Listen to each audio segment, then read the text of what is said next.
दोन पेला पण पचला नाही, पचलं नाही, शक्ती तर येणार नाही, पण ते आसलील गेल्याशिवाय राहणार नाही. दुसऱ्या दिवशी याला आयुष्य न्यावं लागलं, सलाईन लावावं लागली. काय वाजत पाहिजे मग मी बोलतो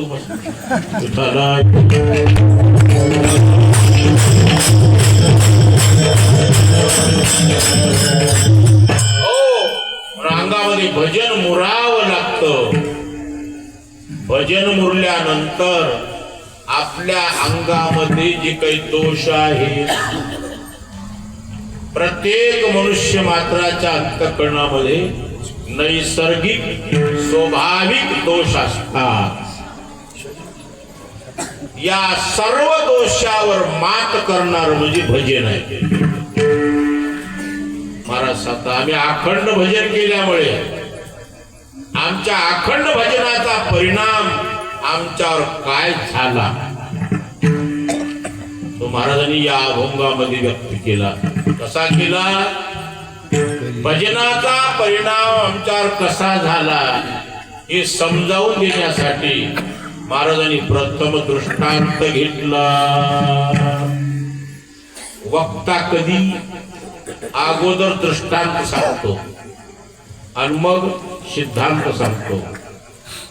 कधी वक्ता अगोदर सिद्धांत सांगतो आणि सिद्धांत पटवून देण्यासाठी पुन्हा दृष्टांत घेतो.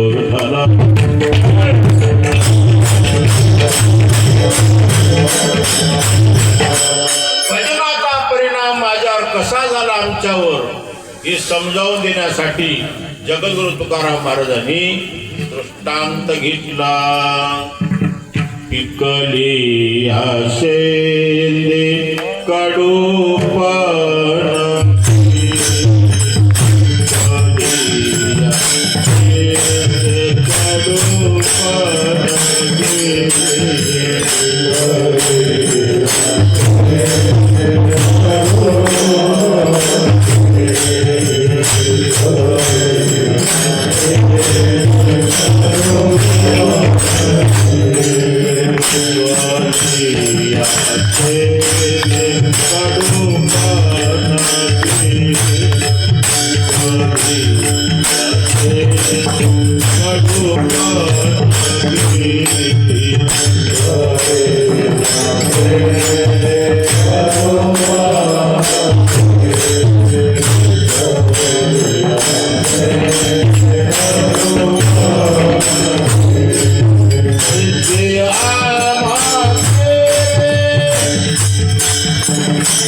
शिंदे कडू पण गेली. महाराजांनी दृष्टांत घेतला. कोणता घेतला? सर्वांच्या परिचयातला घेतला. शेतकऱ्याचा दृष्टांत घेतला. आपल्या शेतामध्ये पिकणाऱ्या वस्तूंचा दृष्टांत घेतला. नाव आहे शेंद. ही रब्बीच्या दिवसात येतात. रब्बीच्या दिवसामध्ये आपण जोंधळ्यामध्ये हरभऱ्यामध्ये आपण काय टाकतो? वाळक टाकतो. वाळक आपण वाळक म्हणतो त्याला. मोठे मोठे वाळक म्हणतात त्याला शेंद म्हणतात. त्या शेंगामध्ये काही जाती आहेत. काही जाती आहेत. एक शेंग असा आहे की त्या शेंगाची साल गोड राहते वरून, मधला गाभा कडू. साल गोड, गाभा कडू. असा शेंग जर कोणाच्या हाताला लागला तर तो ग्रस्त का करतो? वरची साल कातरून खातो. गाभा लागला फेकून देतो. ही एक पहिली जात. दुसरी जात आहे बघा. त्या शेंदाचा गाभा गोड लागते, साल कडू लागते. ते काय करतात? शेंद फोडायचं, मधला गाभा खायचं, साल फेकून द्यायचं. तिसरी एक जात आहे. त्या शेंदाचा गाभा कडू आणि वरची सालही कडू. त्यालाच म्हणतात साल कडू. साली सहित कडू. हे रानात बी राहते,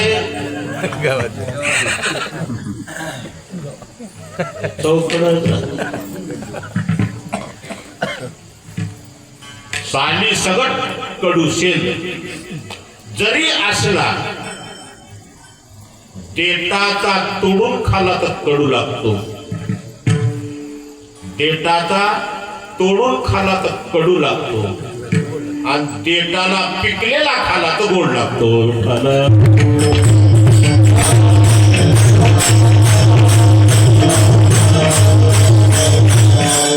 हिरव्यामध्ये खाला तर कडू लागतो.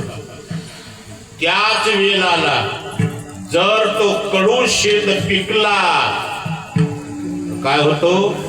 त्या शेंदाचं रूप बदलतं. पिकण्याच्या अगोदर हिरवा दिसत होता, रूप बदललं, हिरव्याचं पिवळं झाला. पिकण्याच्या अगोदर कडू लागत होता, पिकल्यावर गोड झाला. आमचं जीवन कसं झालं? स्वभावता कडू असला शेंद ज्याप्रमाणे पिकल्यानंतर गोड झाला, स्वभावता दोषी असलं जीवन भजन उरल्यानंतर निर्दोष झाला. शेंदे कडूपण गेले.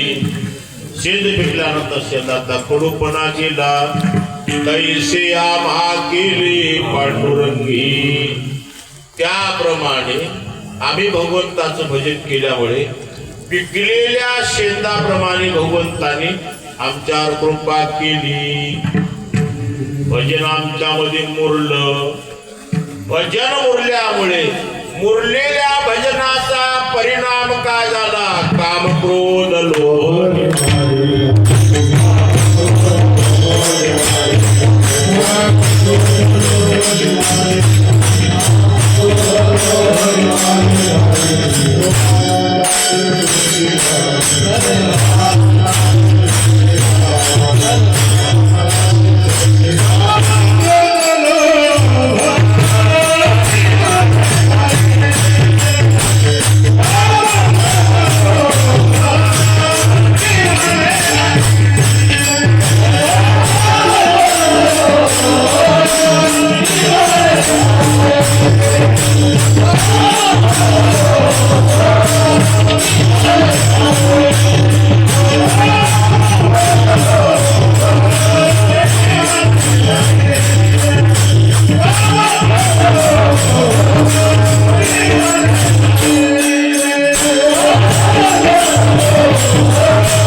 Thank you.